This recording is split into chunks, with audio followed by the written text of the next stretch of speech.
NIOS 10th social science book 2 chapter 15 शीर्षक संवैधानिक मूल्य तथा भारत की राजनीतिक व्यवस्था।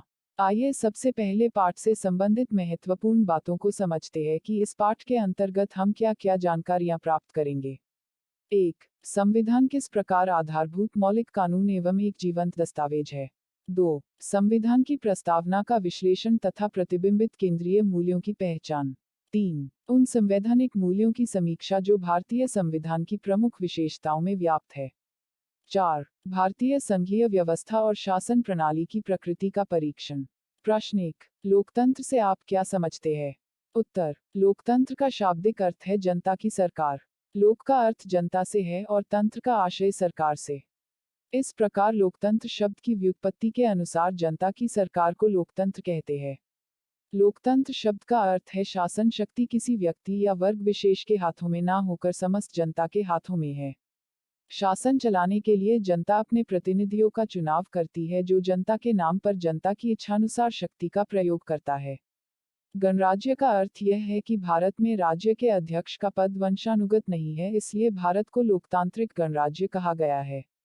प्रश्न 2. समानता का अर्थ बताएं। उत्तर: समानता का अर्थ जिस संदर्भ में हम समानता का विचार कर रहे हैं उस संदर्भ में वह समान व्यवहार है। सामाजिक न्याय और सामाजिक स्वतंत्रता पाने के लिए समानता होना बहुत ही जरूरी है। लोकतंत्र में कानून के शासन के लिए समानता आवश्यक है, अन्यथा लोकतंत्र का कोई मूल्य नहीं है। सभी के विकास के लिए समानता होना अति आवश्यक है। प्रश्न 3. 26 जनवरी को गणतंत्र दिवस के रूप में मनाने का निर्णय क्यों किया गया? उत्तर: भारत में 26 जनवरी 1950 को संविधान लागू हुआ, तब से इस दिन को प्रत्येक वर्ष गणतंत्र दिवस के रूप में मनाया जाता है। प्रश्न 4. संविधान का अर्थ लिखिए। उत्तर: सामान्यतः संविधान शब्द का प्रयोग नियम और कानूनों के एक ऐसे समूह के लिए किया जाता है जो अधिकतर लिखित होते हैं तथा जो किसी संस्था, संगठन या कंपनी की संरचना और कार्य प्रणाली को परिभाषित तथा नियमित करते हैं। लेकिन जब इसका प्रयोग राज्य या राष्ट्र के संदर्भ में होता है तो संविधान का अर्थ सिद्धांतों, आधारभूत नियमों तथा स्थापित परंपराओं का समूह है। यह राज्य के विभिन्न पहलुओं तथा सरकार के 3 अंगों कार्यकारिणी, विधायिका एवं न्यायपालिका के अंतर्गत प्रमुख संस्थाओं की संरचना, अधिकार तथा कार्यों की पहचान करता है और परिभाषित करता है, साथ ही उसे नियमित करता है। यह नागरिकों के अधिकारों एवं उनकी स्वतंत्रताओं का प्रावधान करता है और वैयक्तिक नागरिक तथा राज्य और सरकार के बीच के संबंधों को स्पष्ट करता है। प्रश्न 5. संविधान लिखे जाने के क्रम में संविधान लेखकों ने किन महत्वपूर्ण मुद्दों पर ध्यान दिया था? उत्तर: संविधान लिखे जाने के क्रम में संविधान लेखकों ने देश की भावी शासन के स्वरूप पर खास ध्यान दिया। इसके अतिरिक्त उन्होंने ऐसी शासन व्यवस्था पर जोर दिया जिसमें अस्पृश्यता या साधनों से वंचित लोगों की भागीदारी बढ़ाई जा सके। प्रश्न 6. स्वतंत्र न्यायपालिका से आप क्या समझते हैं? उत्तर: संघीय व्यवस्था की एक अन्य विशेषता स्वतंत्र न्यायपालिका है। इसे इसलिए स्वतंत्र रखा जाता है ताकि वह संविधान की व्याख्या कर सके तथा उसकी पवित्रता को बनाए रख सके। भारत में न्यायपालिका स्वतंत्र है। केंद्र तथा राज्य सरकारों के बीच के विवादों का निपटारा करना भारत के सर्वोच्च न्यायालय का प्रारंभिक अधिकार क्षेत्र है। यदि कोई कानून संविधान का उल्लंघन करता है तो यह उस कानून को भी असंवैधानिक घोषित कर सकती है। प्रश्न 7. सार्वभौम वयस्क मताधिकार का अर्थ क्या है?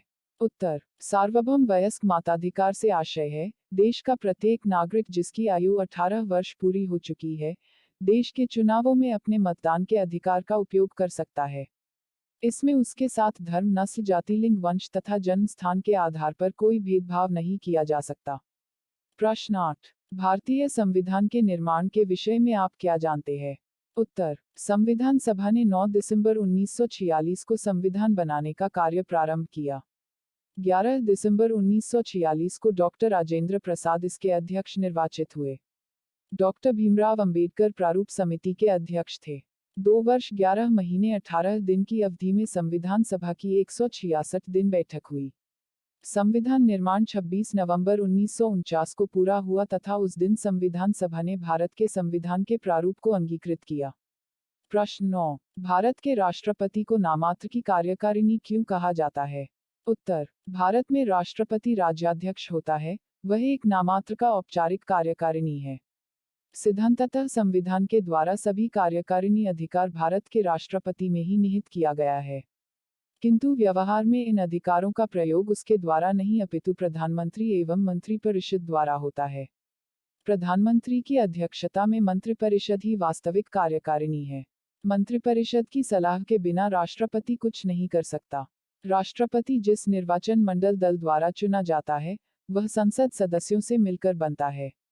यदि संसद राष्ट्रपति के विरुद्ध महाभियोग का प्रस्ताव पारित कर दे तो उसे पदत्याग करना पड़ता है। प्रश्न 10। धार्मिक स्वतंत्रता से क्या अभिप्राय है? उत्तर। भारत का संविधान किसी व्यक्ति अथवा समूह के विरुद्ध धर्म, जाति तथा संप्रदाय के आधार पर भेदभाव नहीं कर सकता। संविधान प्रत्येक नागरिक के लिए धार्मिक स्वतंत्रता निश्चित करता है। प्रश्न 11। भारतीय संविधान की प्रमुख विशेषताएं बताओ। उत्तर। भारतीय संविधान की विशेषताएं। 1। धर्मनिरपेक्ष। इस शब्द का अर्थ है कि भारत में मौजूद सभी धर्मों को देश में समान संरक्षण और समर्थन मिलेगा। 2। कठोरता और लचीलापन। भारत का संविधान न तो कठोर है और न ही लचीला, यह दोनों का मिश्रण है। 3। भारत में संघवाद। भारत के संविधान में केंद्र और राज्य सरकारों के बीच सत्ता के बंटवारे का प्रावधान है। 4। एकल नागरिकता। भारत का संविधान देश के प्रत्येक व्यक्ति को एकल नागरिकता प्रदान करता है। 5। एकीकृत और स्वतंत्र न्यायपालिका। भारत का संविधान एकीकृत और स्वतंत्र न्यायपालिका प्रणाली प्रदान करता है।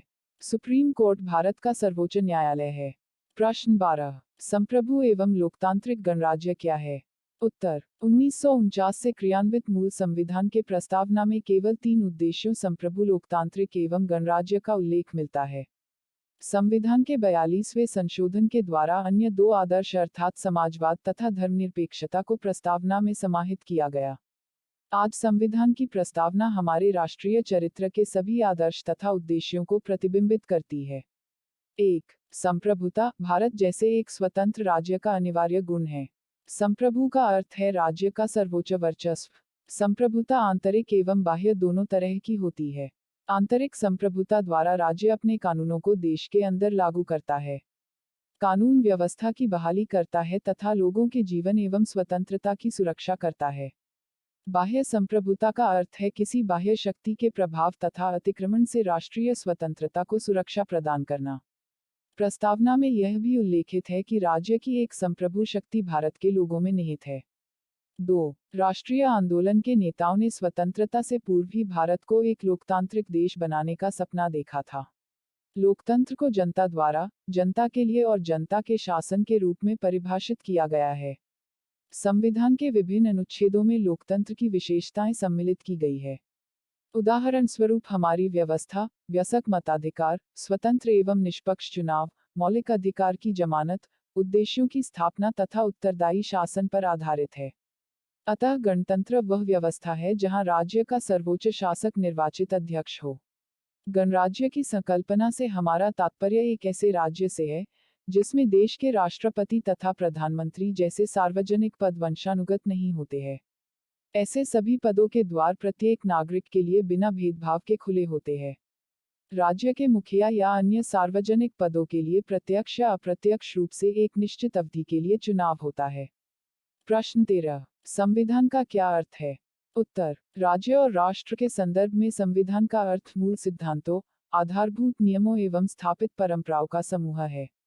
यह राज्य के विभिन्न पहलुओं तथा सरकार के 3 अंगों, कार्यपालिका, विधायिका तथा न्यायपालिका के अंतर्गत प्रमुख संस्थाओं की संरचना, अधिकार तथा कार्य को स्पष्ट करता है, परिभाषित करता है तथा नियमित करता है। यह नागरिकों के अधिकार तथा स्वतंत्रताओं का प्रावधान करता है और नागरिक एवं राज्य तथा सरकार के बीच के संबंधों को स्पष्ट करता है। प्रश्न 14। भारत का संविधान 26 जनवरी 1950 को क्यों लागू किया गया? उत्तर। भारत का संविधान 26 नवंबर 1949 को बनकर तैयार हो गया था और संविधान सभा ने इसे स्वीकार कर लिया था, परंतु इसे 2 महीने बाद 26 जनवरी 1950 को लागू किया गया। इसका एक कारण था कांग्रेस ने ही भारत को स्वतंत्रता दिलवाई और संविधान का निर्माण किया। कांग्रेस ने दिसंबर 1929 में लाहौर अधिवेशन में पूर्ण स्वतंत्रता की मांग का प्रस्ताव पास किया था और 26 जनवरी 1930 का दिन स्वतंत्रता दिवस के नाम से मनाया था।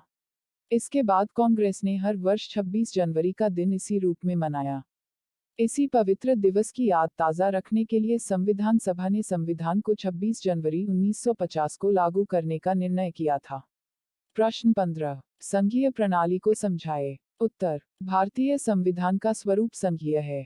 भाषाई विविधता, क्षेत्रीय विशेषता तथा नस्लीय संरचना में उपस्थित भिन्नताओं के कारण इसकी अपनी कुछ विशेषताएं हैं। इस कारणवश संघीय प्रणाली ही ऐसी शासन प्रणाली थी जो भारत के लिए उपयुक्त थी, परंतु यह दूसरे देशों की संघीय प्रणाली से कुछ भिन्न भी है। परंतु संविधान में कुछ ऐसे प्रावधान हैं जो इस व्यवस्था को एक एकल व्यवस्था में परिवर्तित कर सकता है। उदाहरण के रूप में राष्ट्रीय आपातकाल के समय भारत की संघीय सरकार ने कुछ विशेष शक्ति प्राप्त कर ली थी जो सामान्यतः राज्यों को प्राप्त होते हैं। इसी प्रकार जब कोई प्रांत संवैधानिक तंत्र के समाप्त होने के कारण शासन करने में असमर्थ हो जाता है, तो केंद्र सरकार उस राज्य में राष्ट्रपति शासन घोषित कर सकती है, अर्थात यह एक ऐसी व्यवस्था है जिसकी संरचना संघीय है लेकिन आत्मा एकल है। संघीय शासन प्रणाली के सिद्धांत के अनुसार शासन के अधिकार केंद्र तथा प्रांत के बीच विभाजित होते हैं। प्रशासनिक, विधायी एवं वित्तीय शक्तियों का विभाजन एक निर्धारित प्रक्रिया द्वारा होता है। इसे संविधान में 3 भागों में विभाजित किया गया है, जिसमें केंद्र सूची की संख्या 97, राज्य सूची में 66 तथा समवर्ती सूची की संख्या 47 है। समवर्ती सूची के विषयों पर केंद्र तथा राज्य दोनों को कानून बनाने का अधिकार है। यदि दोनों में कोई मतभेद उत्पन्न होता है तो उच्चतम न्यायालय को अंतिम निर्णय का अधिकार प्राप्त है। उच्चतम न्यायालय के वर्तमान निर्णय के अनुसार संविधान की संघीय विशेषताओं को परिवर्तित नहीं किया जा सकता। प्रश्न 16। भारतीय संविधान की प्रमुख विशेषताओं का वर्णन कीजिए। उत्तर। भारतीय संविधान की निम्नलिखित प्रमुख विशेषताएं हैं।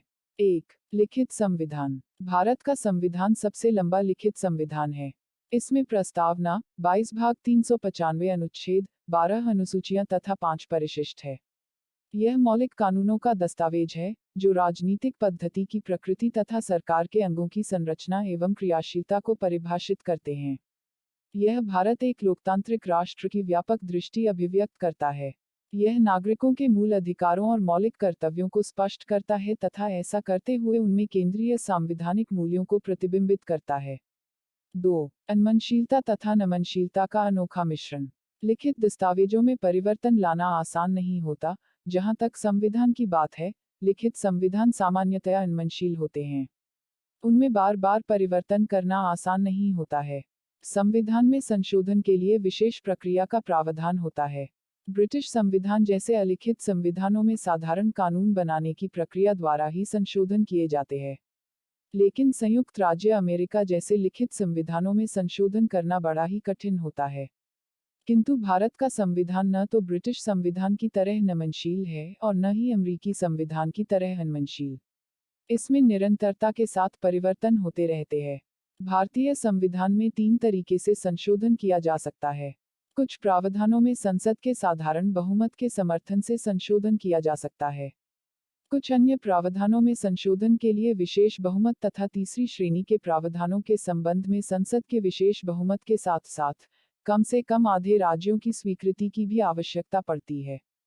3. मौलिक अधिकार एवं कर्तव्य। भारतीय संविधान में मौलिक अधिकारों के लिए एक अलग अध्याय है।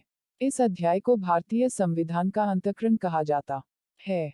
मौलिक अधिकार राज्य के द्वारा शक्ति के स्वेच्छाचारी तथा निरंकुश प्रयोग के विरुद्ध नागरिकों की रक्षा करते हैं। संविधान नागरिकों को राज्य के विरुद्ध और अन्य व्यक्तियों के विरुद्ध अधिकारों की गारंटी प्रदान करता है। संविधान अल्पसंख्यकों की बहुसंख्यकों के विरुद्ध अधिकारों से रक्षा करता है। इन अधिकारों के अतिरिक्त संविधान में मौलिक कर्तव्यों का भी प्रावधान है। 4. राज्य के नीति निदेशक तत्व। मौलिक अधिकारों के अतिरिक्त संविधान में एक अन्य अध्याय है जिसका नाम राज्य के नीति निदेशक तत्व है। यह भारतीय संविधान की एक अनोखी विशेषता है। यह इस बात को सुनिश्चित करता है कि भारत में अधिक से अधिक सामाजिक और आर्थिक सुधार लाए जाएं। साथ ही राज्य के नीति निदेशक तत्व राज्य को ऐसी नीतियां तथा ऐसे कानून बनाने का निर्देश देते हैं जिनसे जनता में गरीबी घटे तथा सामाजिक भेदभाव समाप्त हो। भारत में एक कल्याणकारी राज्य की स्थापना इन प्रावधानों का लक्ष्य है। 5. एकीकृत न्यायिक व्यवस्था। संयुक्त राज्य अमेरिका जैसी संघात्मक व्यवस्था की न्यायिक व्यवस्था के विपरीत भारत में एकीकृत न्यायिक व्यवस्था है। यहाँ राष्ट्रीय स्तर पर सर्वोच्च न्यायालय, राज्य स्तर पर उच्च न्यायालय तथा जिला एवं निचले स्तर पर अधीनस्थ न्यायालय है। लेकिन ये सभी एक ही पदानुक्रम के अंग है। इस पदानुक्रम के शीर्ष पर सर्वोच्च न्यायालय है। एकीकृत न्यायिक व्यवस्था का उद्देश्य सभी नागरिकों को समान तरह से न्याय दिए जाने को सुनिश्चित करना है। इस व्यवस्था से संबंधित संवैधानिक प्रावधान न्यायपालिका की स्वतंत्रता को सुनिश्चित करते हैं, क्योंकि यह एकीकृत न्यायपालिका कार्यकारिणी तथा विधायिका के प्रभावों से मुक्त होती है। 6. एकल नागरिकता। भारत का संविधान एकल नागरिकता का प्रावधान करता है। इसका अर्थ है कि भारत में सभी भारत के नागरिक हैं, चाहे उनका जन्म किसी भी राज्य स्थान में हुआ हो या वे कहीं भी रहते हो। यह व्यवस्था संयुक्त राज्य अमेरिका की व्यवस्था से भिन्न है, जहां दोहरी नागरिकता की व्यवस्था है। वहां का व्यक्ति किसी एक राज्य का नागरिक है, जहां वह रहता है। साथ ही वह संयुक्त राज्य अमेरिका का भी नागरिक है। भारतीय संविधान द्वारा दी गई इकहरी नागरिकता निश्चित रूप से समानता, एकता और अखंडता के मूल्यों की समझ बनाती है। 7. सार्वभौम वयस्क मताधिकार। समानता तथा न्याय के मूल्य की तरह संविधान की एक अन्य विशेषता सार्वभौम वयस्क मताधिकार है। यहाँ प्रत्येक नागरिक को एक निश्चित उम्र 18 वर्ष का हो जाने के बाद मतदान करने का अधिकार प्राप्त हो जाता है। इसमें धर्म, नस्ल, जाति, लिंग, वंश तथा जन्मस्थान या निवास स्थान के आधार पर कोई भेदभाव नहीं किया जा सकता है। 8. संघीय व्यवस्था तथा संसदीय सरकार। भारतीय संविधान की एक अन्य विशेषता यह है कि इसके द्वारा संघीय व्यवस्था तथा संसदीय शासन प्रणाली का प्रावधान किया गया है। संघीय व्यवस्था में राष्ट्र की एकता एवं अखंडता के सांविधानिक मूल्य प्रतिबिंबित है। साथ ही इसमें शक्ति के विकेंद्रीकरण का मूल्य भी निहित है। सरकार के संसदीय स्वरूप में जनता में निहित उत्तरदायित्व और संप्रभुता के मूल्य प्रतिबिंबित है। संसदीय प्रणाली का केंद्रिक सिद्धांत जनता द्वारा निर्वाचित प्रतिनिधियों वाली विधायिका के प्रति कार्यकारिणी का उत्तरदायित्व है। प्रश्न 17. पंथ निरपेक्ष को परिभाषित कीजिए।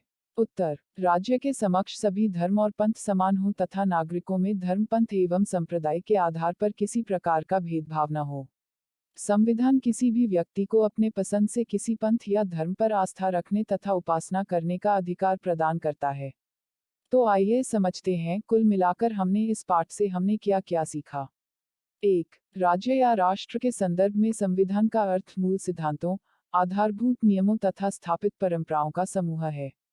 यह राज्य के विभिन्न पहलुओं तथा सरकार के अंगों, कार्यकारिणी, विधायिका एवं न्यायपालिका के अंतर्गत प्रमुख संस्थाओं की संरचना, अधिकार तथा कार्यों को परिभाषित करता है और नियमित करता है। यह नागरिकों के अधिकारों एवं उनकी स्वतंत्रताओं का प्रावधान करता है और वैयक्तिक नागरिक तथा राज्य और सरकार के बीच संबंधों को स्पष्ट करता है। 2. भारत का संविधान इसके द्वारा स्थापित व्यवस्था के आधारभूत उद्देश्यों को परिभाषित करता है। इसके द्वारा भारत में एक संप्रभु लोकतांत्रिक, समाजवादी एवं पंथनिरपेक्ष गणतंत्र की स्थापना की गई है। इसमें सामाजिक परिवर्तन लाने तथा वैयक्तिक नागरिक एवं राज्यों के बीच के संबंधों को परिभाषित करने संबंधी प्रावधान है। 3. किसी देश का संविधान अनेक उद्देश्यों को पूरा करता है। यह कुछ ऐसे आदर्शों को निर्धारित करता है जो ऐसे देश का आधार बनाते हैं जिसमें हम नागरिकों की तरह रहने की आकांक्षा रखते हैं। संविधान सिद्धांतों, नियमों तथा प्रक्रियाओं के एक सेट की तरह है जिन पर देश के सभी व्यक्तियों की सहमति होती है। लोग चाहते हैं कि देश का शासन इसी सहमति के आधार पर संचालित हो तथा समाज आगे बढ़े। यह सहमति केवल शासन के प्रकार पर ही नहीं बल्कि उन आदर्शों पर भी बनती है जिन्हें बनाए रखा जाए। भारतीय संविधान में भी कुछ ऐसे केंद्रिक संवैधानिक मूल्य निहित हैं जो संविधान की आत्मा है तथा इसके विभिन्न अनुच्छेदों तथा प्रावधानों में अभिव्यक्त है। 4. संवैधानिक मूल्य पूरे संविधान में प्रतिबिंबित है। उसकी प्रस्तावना में ऐसे मूलभूत मूल्यों तथा दर्शन को सम्मिलित किया गया है जिन पर पूरा संविधान आधारित है। ये है संप्रभुता, समाजवाद, पंथ निरपेक्षता, लोकतंत्र, गणतांत्रिक प्रकृति, न्याय, स्वतंत्रता, समानता, बंधुत्व, मानवीय गौरव तथा राष्ट्र की एकता एवं अखंडता। 5. संवैधानिक मूल्य भारतीय संविधान के सभी प्रमुख विशेषताओं में भी व्याप्त है, जैसे लिखित संविधान, अनमनशील तथा नमनशील संविधान का अनोखा मिश्रण, मूल अधिकार, राज्य के नीति निदेशक तत्व, मौलिक कर्तव्य, एकल नागरिकता, सार्वभौम वयस्क मताधिकार, संघवाद तथा संसदीय शासन प्रणाली। 6. भारत एक संघ राज्य है, क्योंकि यहाँ एक लिखित संविधान है तथा द्विसोपानीय सरकार, केंद्र तथा राज्य स्तरों पर है। केंद्रीय सरकार एवं राज्य सरकार के बीच शक्तियों का विभाजन है तथा यहाँ स्वतंत्र न्यायपालिका है। लेकिन यह एक ऐसा संघ राज्य है जहाँ केंद्रीय सरकार काफी मजबूत है। संविधान द्वारा जानबूझकर केंद्रीय सरकार को राज्य सरकारों की अपेक्षा अधिक शक्तिशाली बनाया गया है। 7. भारत में केंद्र तथा राज्य दोनों स्तरों पर संसदीय शासन प्रणाली है। राष्ट्रपति राज्याध्यक्ष तथा नामात्र की कार्यकारिणी है। प्रधानमंत्री मंत्रिपरिषद के अध्यक्ष के रूप में वास्तविक कार्यकारिणी का प्रधान है। कार्यकारिणी तथा विधायिका के बीच घनिष्ठ संबंध है तथा मंत्रिपरिषद सामूहिक रूप से संसद के प्रति उत्तरदायी है। प्रस्तुति समापन। आपका धन्यवाद। Disclaimer. This notes has been made after a lot of research, yet the accuracy of the answers may vary. The author assumes no responsibility or liability for any errors or omissions in the content of this notes.